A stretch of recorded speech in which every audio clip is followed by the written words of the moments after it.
Well, hello there all you absolutely magnificent people, and welcome back to another episode of An Ecologist Plays, where we talk about nature while playing games. My name is Will, we're back in Enshrouded, as it is a nice rainy day in the Springlands. Alas, not in real life, but who knows, maybe one of these days we'll get a bit more rain on this side.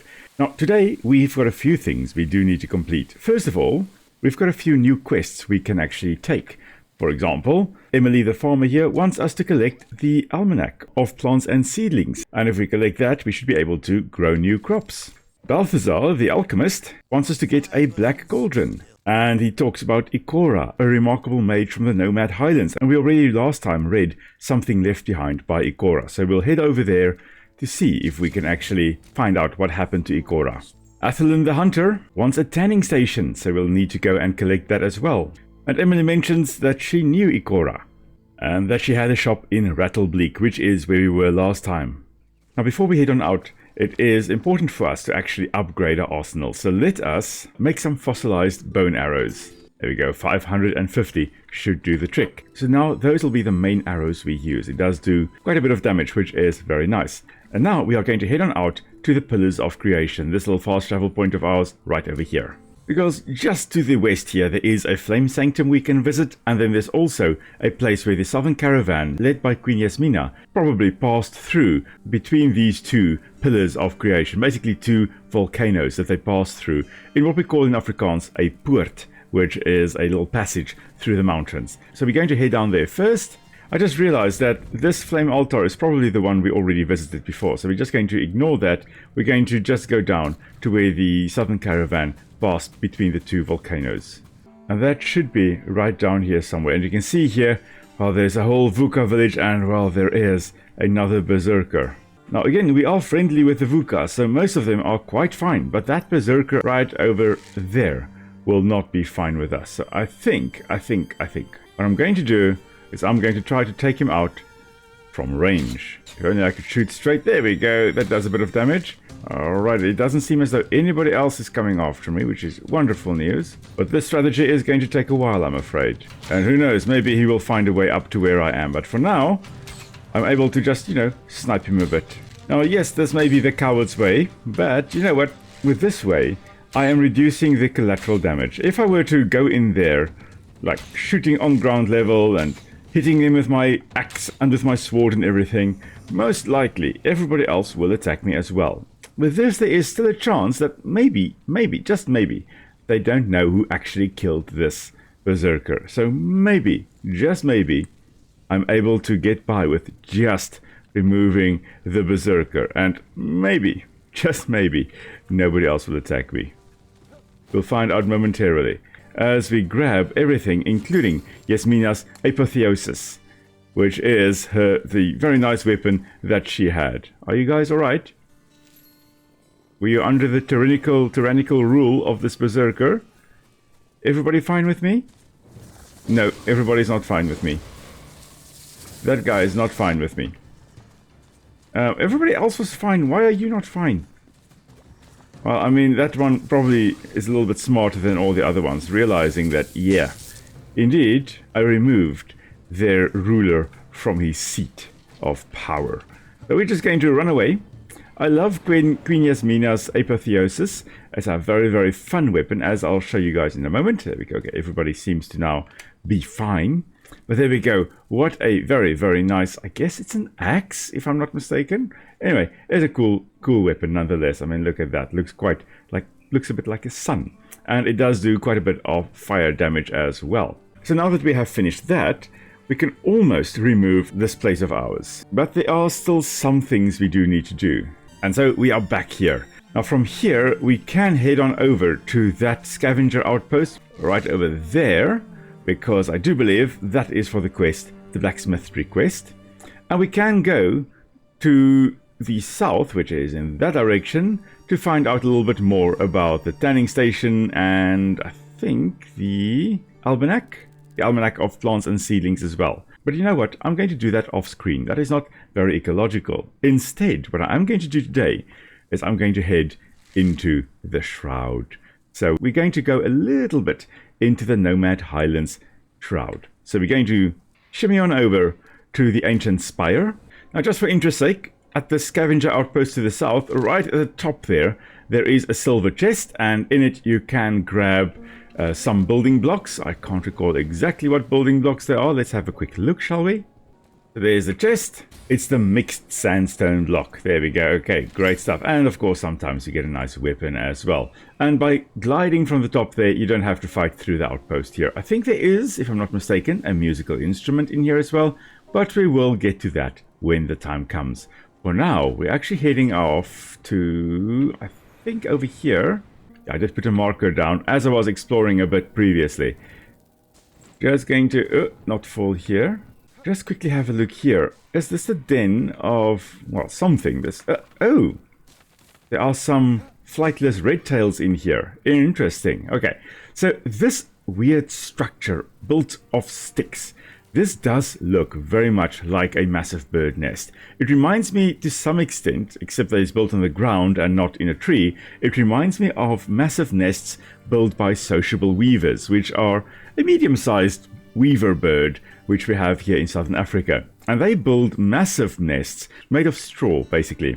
But they are very, very, very social birds, as the name sociable weaver suggests. So in those massive, massive nests, they'll have up to a few hundred nest chambers, and they use this thatching like this to actually keep the chambers a relatively constant temperature. So even in summer, the nests are quite cool compared to the ambient temperature outside, and in winter, the nest chambers are quite warm compared to the ambient temperature outside the nest. So a thick structure like this, with a whole bunch of thatching, actually regulates the temperature inside. So I'm guessing that yes, if this is built by something like the flightless red tails, then it is to try and keep cool and warm in summer and winter respectively. So to keep cool in summer and to keep warm in winter. It also reminds me to some extent of the bowers made by bowerbirds of Papua New Guinea and Australia. And those birds build these, not necessarily these dome-shaped things, but they do create bowers, as we call them, and that is to attract a female. So it could be that males of the flightless red tails build these massive bowers in essence to try and attract a female, or it could be that they actually, as males and females together, they build this to actually breed. Or it could be a third thing, and if you look here, it looks as though there are wooden logs secured in a specific way. This could have been made by the Vuka, for all we know. And maybe the flightless red tails are just inhabiting it. Sometimes I think I have found in the past, I have found saber-toothed cats inhabiting them as well, which means that they are most likely just utilizing this as a very nice safe space. So honestly, I don't know. Maybe it was built by the flightless red tails. Maybe these structures were made by the Vuka.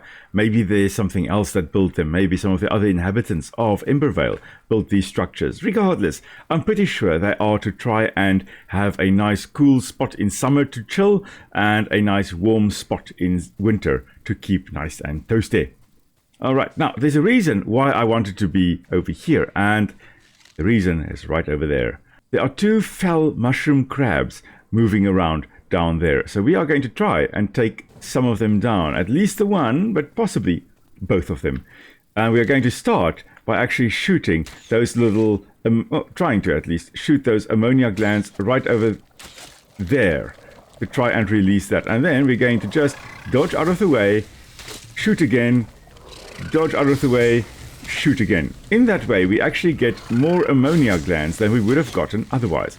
Now, the ammonia glands are extremely important. So ammonia is a very important compound for plants. Now, yes, these are mushroom crabs, which may mean that they're not actually truly plants. They may actually be more closely related to animals than they are to plants. Because first of all, they may be sentient mushrooms, they may be sentient fungi, and fungi are more closely related to animals than they are to plants. Because in their cells, in their cell walls, they actually contain chitin, which is something you find in animals, not plants. We have gotten some new recipes, of course, also unlocked. And there we go. See, we can pick up some more ammonia glands over there, and of course down here as well. So wherever we actually shoot the ammonia glands off, we can go and pick those up after the battle. There we go. And I think we need one more. And that'll be that one over there. There we go. Brilliant. Now we just avoid the, I guess, ammonia cloud that the fell mushroom crab is releasing, it is its defense mechanism. I love those little orangish glow, the orangish glow we can see on the underside of the caps. Very reminiscent of oyster mushrooms. Now we're just going to keep on moving. Always stay mobile, stay mobile. And this one is also kaput. Now it does seem as though these mushroom crabs here, these fell mushroom crabs, were normal mushroom crabs that then came under the influence of the fell. And as a result, they became more aggressive. And where previously they would have had poison sacs instead of ammonia glands, they now developed ammonia glands, which is potentially a mutation that came into the population here, into the mushroom crab population here in the Nomad Highlands as they were exposed to the fell, or to the shroud. And first of all then, the ammonia glands then started developing, which is most likely adapted poison sacs from the normal mushroom crabs. And in the ammonia glands, they actually started undergoing some kind of change, and they started producing ammonia in the ammonium glands here. So it's NH3, which is a toxic compound. You do not want to go and breathe in ammonia. Back in the day when I was a first year student, we had to catch and kill butterflies and then collect them, pin them, so that we could first of all learn how to do that, but more importantly, we could actually gain an appreciation for the butterflies, because you really only start noticing some very peculiar things about butterflies, unfortunately, when you have killed and pinned a few. But I chose as my way to try and euthanize the butterflies as quickly as possible. I used ammonia gas, and it usually worked very well. But one time I did, for some reason, I had a butterfly that was a color that it wasn't usually, and to try and figure out whether something went wrong with the ammonia, I gave the ammonia a sniff. Don't do that. Don't do that. It immediately burnt my nostrils and my nasal passages and burnt my throat as well, to the extent that I very quickly rushed to the bathrooms and rinsed everything. I was basically trying to inhale water through my nostrils just to rinse the ammonia out. Because ammonia, yes, it is soluble in water. So that was my reasoning why I tried to rinse my nostrils with water. But you know, the best thing is, don't have it happen in the first place. Don't accidentally, and definitely don't on purpose, sniff ammonia. It's not a good idea. So, hashtag safety tips with an ecologist. Now also, what I have been collecting as I've been speaking are these mint mushrooms, and they are now a new mushroom species we can find here in the Nomad Highlands Shroud, which is a very, very important ingredient in some of the things that we are going to be making. So we are harvesting quite a few of them. Again, we're not harvesting everything. We are going to leave quite a few around, especially some of the bigger ones, like the ones we can see over here.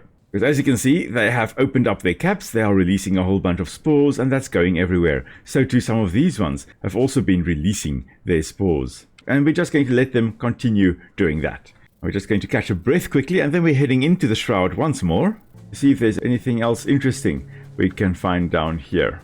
Oh, we've got something floating up in the air there, and I do believe those are two fell depth dwellers. A bigger one, and it seems a smaller one there as well. Is it just two, or are they three? It seems as though there are three. Oh my word. Okay, so they can actually shoot little projectiles at you, but I think those little projectiles they actually shoot are juveniles. There we go. It's launching what appears to be a juvenile, and I think we can actually block it. Okay, no, we need to block it at the right time, not too early. We need to block it right at the end, just before it connects with us. We should be able to, and here comes another one. Let's see. Oh, goodness me, there are two coming. We could actually let it bounce back towards the fell depth dwellers and towards any of the other projectiles coming our way. Or, you know, we can just shoot it like that. And in the process, then hopefully do a bit of damage to them as well. I have set that one on fire. And we're just going to continue. There we go. It's dead. And the second one, again, just shooting its projectile. That's actually quite an easy way to do it. And there we go. Second one done. And with that, we also level up. Now, I do want to speak about the depth dwellers, and we do see a third one over there. So we're just going to harvest these two quickly, if we can find their remains. They should be around here somewhere. I think, again, we are under attack by the third depth dweller. Yeah. We're just going to shoot that. Now, you know what they remind me of? They remind me of, and I'm just going to eat a little bit of extra stuff here just to get some extra health here. They do remind me very much of Portuguese men of war. So what I also know as blue bottles, which are cnidarians, so they are related to jellyfish. Also, of course, this does remind me of jellyfish as well. But they're related to jellyfish and to... Ooh, that was a little bit too close.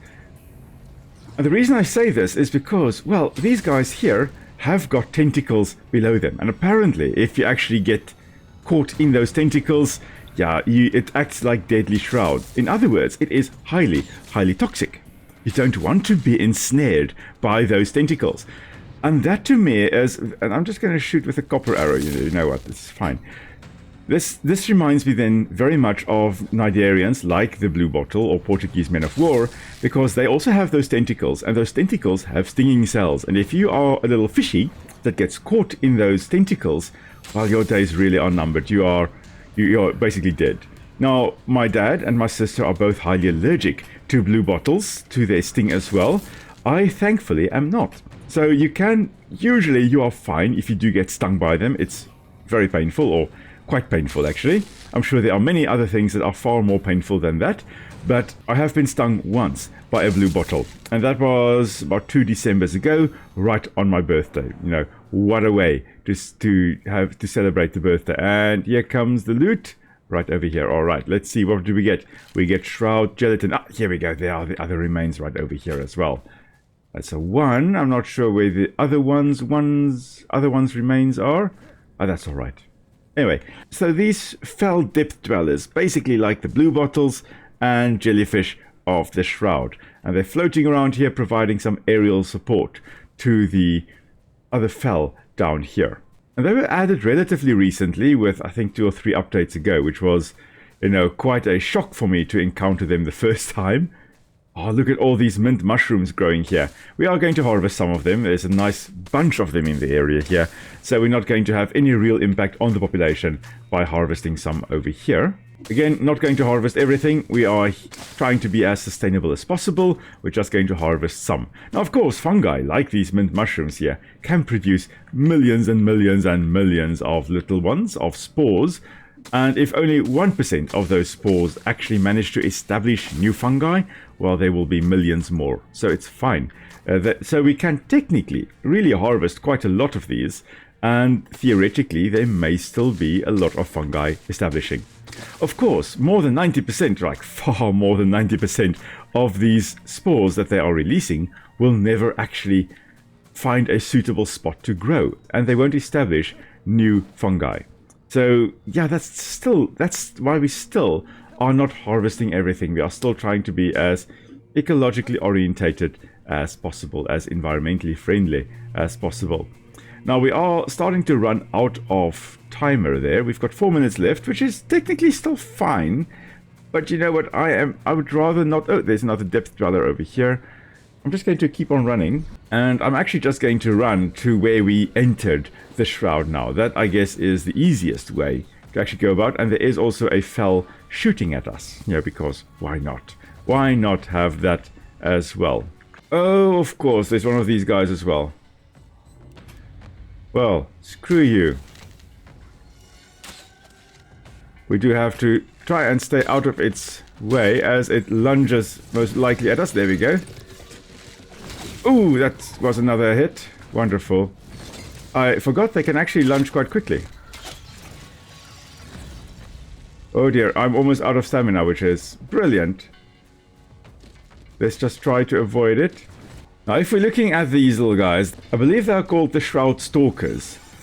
And they've got 2 different attacks they can do. If you are a distance away, they will lunge themselves forward, like that, trying to body slam you. And well, they've got very aerodynamic cone-shaped bodies, so they can easily lunge forward with the tendrils trailing behind them as they jump at you to try and body slam into you. Of course, it does use energy, so they eventually have to recharge before they can do it again. But in quick succession, they can lunge at you. And then if they manage to close the gap and you're trying to attack them in melee, well, they can actually hit you with their tendrils as well. So they are very versatile little predators, most likely. I don't know what they are or what they were before they were corrupted by the fell. And we'll talk, I think, if I remember, we'll talk a bit about the corruption in a moment. In a bit. Oh, that was a hit. try to dodge away from them, not try to dodge to the sides, not directly away from them. We're just going to set him on fire again, because why not? Hello there. Luckily, oh dear, we are falling down. Okay, well, this is marvelous.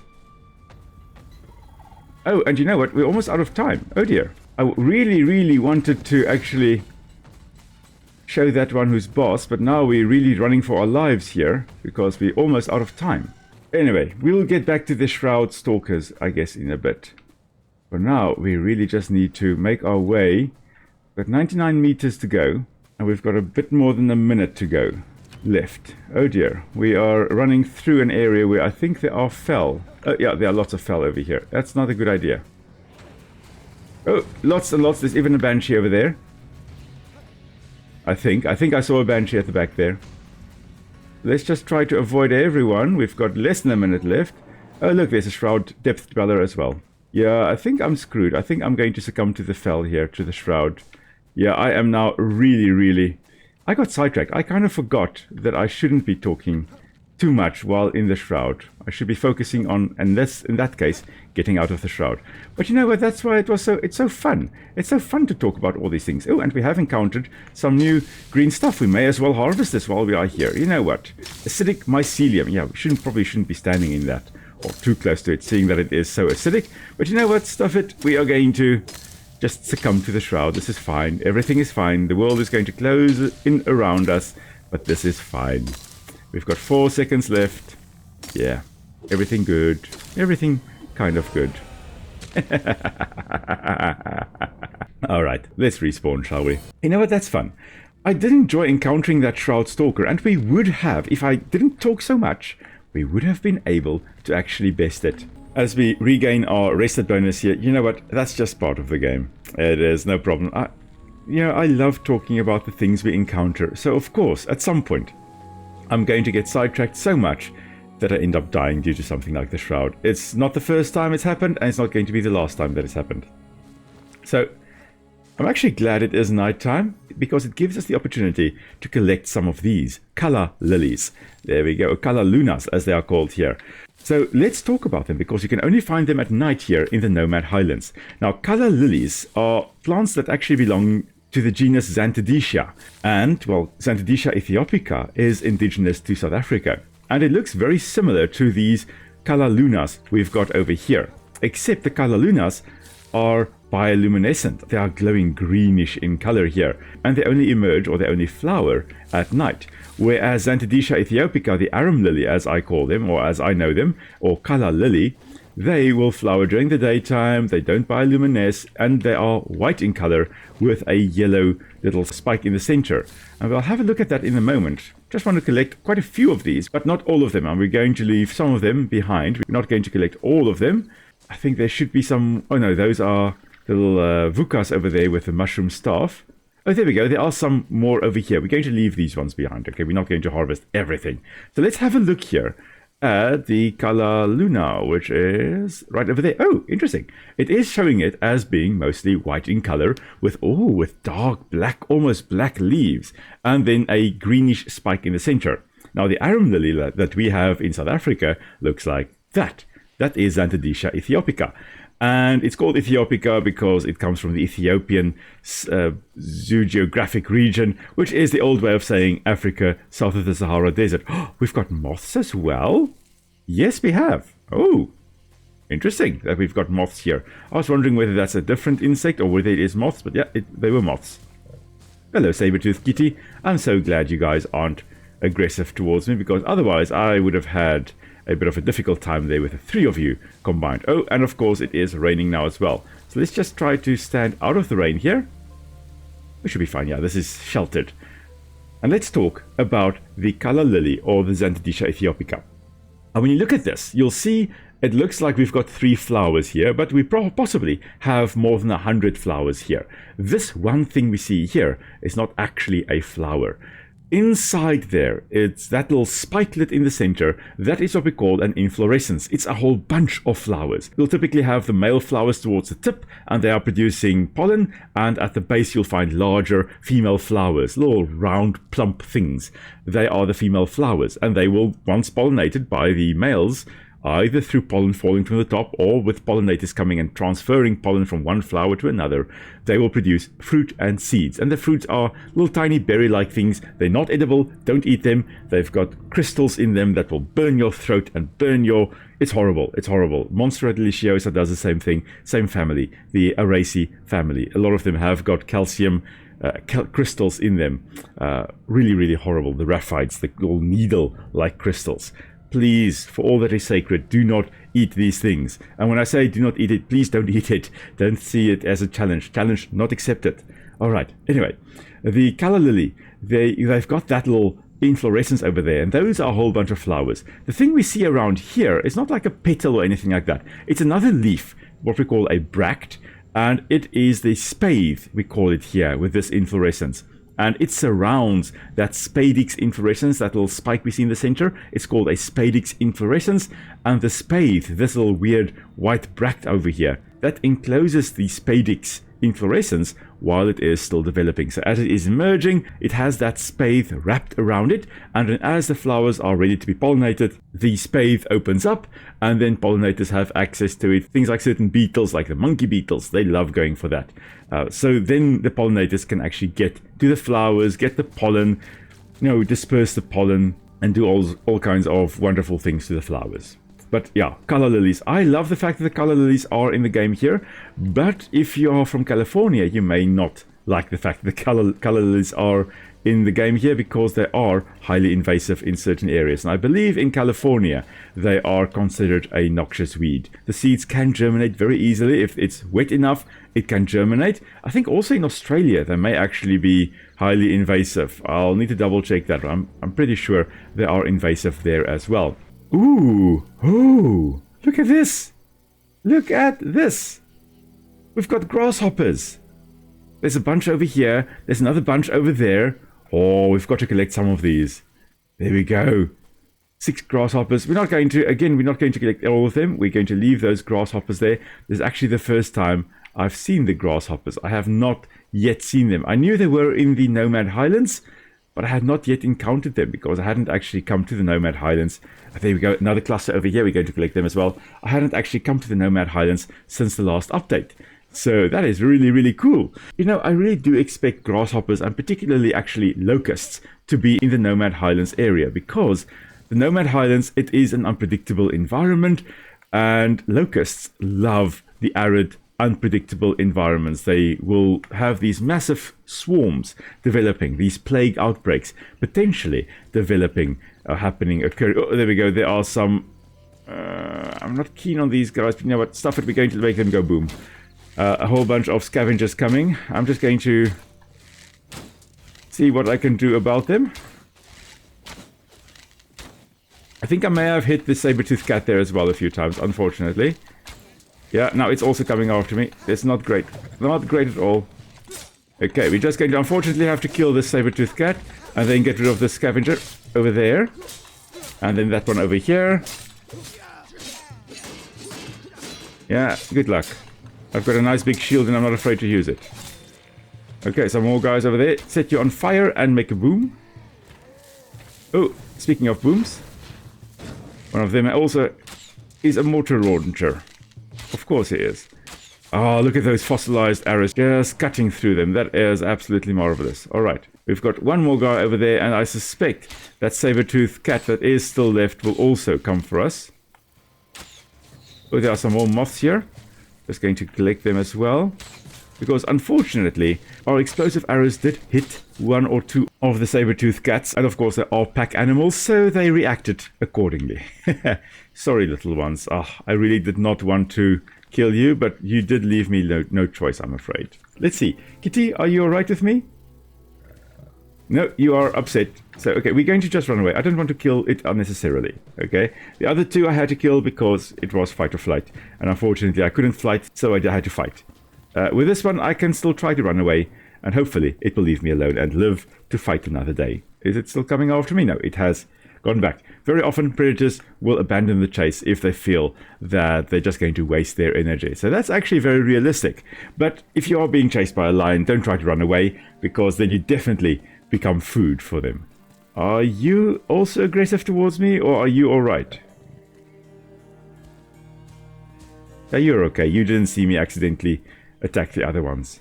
I basically have to call it a day, though. We've basically reached the end of today's episode. So, you know what? I really thought we were going to go and find the Black Cauldron, but we'll have to leave that, I guess, for next time. So for now, I'm going to end the episode here. So thank you very much, everyone, for joining me on our adventure in the Nomad Highlands here. Hope you had fun. I had a lot of fun, of course, as usual. But next time we will go and do some other quests as well. Get the Black Cauldron, talk about the fell monstrosity, I believe, as well, and see what else we can do and find and talk about in the Nomad Highlands. So if you enjoyed the video, please give it a nice thumbs up. And of course, if you want to see more educational gaming content with a nature flair, do subscribe to the channel. I release videos twice a week, Tuesdays and Fridays, and occasionally some extra ones as well. And then of course, until next time everybody, stay safe. I will see you all soon. Cheers!